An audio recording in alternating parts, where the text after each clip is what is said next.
On se retrouve dans cette vidéo spéciale anti-cerne, donc on va passer au vif du sujet.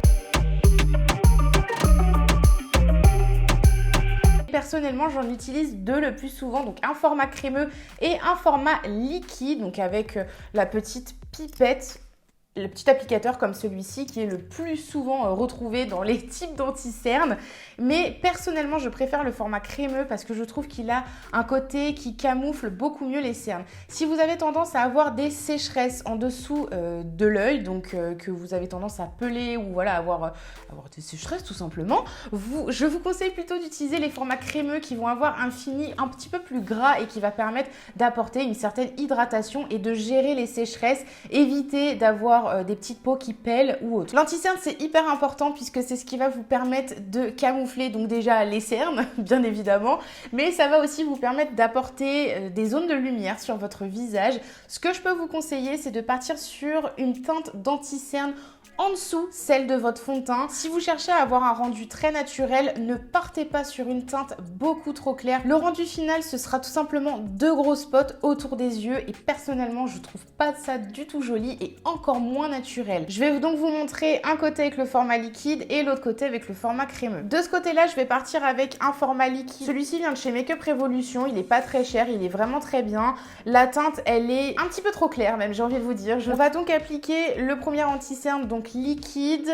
On le met bien au niveau du creux de l'anti-cerne, juste ici. Ne vous amusez pas à faire des gros triangles, c'est pas du tout joli, ça va vous faire des spots aux yeux, c'est pas du tout l'objectif. Là, c'est vraiment de lifter le visage. Je voudrais faire un focus sur le triangle, là. C'est pas la première fois que je vous en parle dans mes vidéos, je vous en ai parlé dans quelques-unes de mes vidéos, mais si c'est la première fois que vous tombez sur une de mes vidéos, écoutez bien ce que je vais vous dire.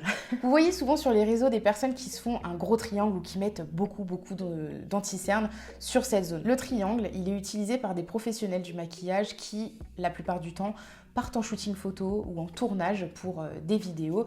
Et ce triangle, en fait, va permettre d'apporter de la lumière sur des zones du visage en fonction des shootings photos ou des tournages. Ce qui n'est pas l'objectif, en fait, pour vous quand vous vous levez le matin et que vous allez au travail tous les jours. Vous avez envie d'avoir un rendu plutôt naturel, apporter de la lumière, mais avoir un rendu quand même très naturel. Donc, si vous faites ce fameux triangle, comme vous pouvez voir sur les réseaux sociaux, dans ce cas-là, vous allez avoir plutôt un maquillage, je dirais, hollywoodien, quoi. Et si votre objectif, c'est d'apporter de la lumière sur votre visage, dans ce cas-là, je vous conseille d'en mettre à ce niveau-là, mais vraiment juste faire un petit trait, comme ceci.